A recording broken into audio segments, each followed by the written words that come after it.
So ஐஃபோனாகவே இருந்தாலும் கீழேயும் போடலை தண்ணியும் படலை, பட் மொபைல் யூஸ் பண்ணிட்டு போய் சடனாக டெட் ஆகிடுச்சு. இது iPhone 11 நமக்கு வந்து கஸ்டமர் யூஸ் பண்ணிட்டு போய் சடனாக டெட் ஆகிடுச்சுன்னு சொல்லி கொடுத்தாங்க.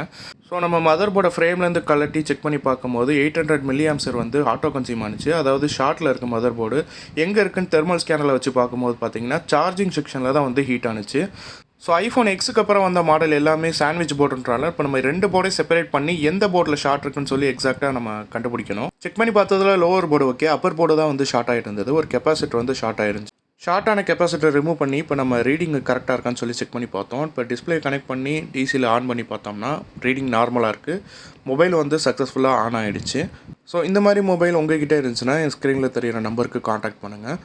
அண்ட் ஐஃபோன் வச்சுருக்க ஃப்ரெண்ட்ஸுக்கும் இந்த வீடியோ ஷேர் பண்ணி விடுங்க. இப்போ மொபைல் வந்து சக்ஸஸ்ஃபுல்லாக பூட் ஆகி உள்ளே போயிடுச்சு. அடுத்து நம்ம செப்பரேட் பண்ண 2 போர்டையும் வந்து திரும்ப ஃபிக்ஸ் பண்ணணும். ஸோ நம்ம மிடில் லேயரில் வந்து பேஸ்ட் அப்ளை பண்ணி ரீபால் பண்ணியாச்சு. அடுத்து நம்ம மெயின் மதர் போர்டை வந்து அது மேலே ப்ளேஸ் பண்ணி திரும்ப ப்ரீஹீட் பண்ணோம்னா 2 போர்டு வந்து ஃபிக்ஸ் ஆகிடும். இப்போ நம்ம அந்த 2 போர்டையும் வந்து ஃபிக்ஸ் பண்ணியாச்சு.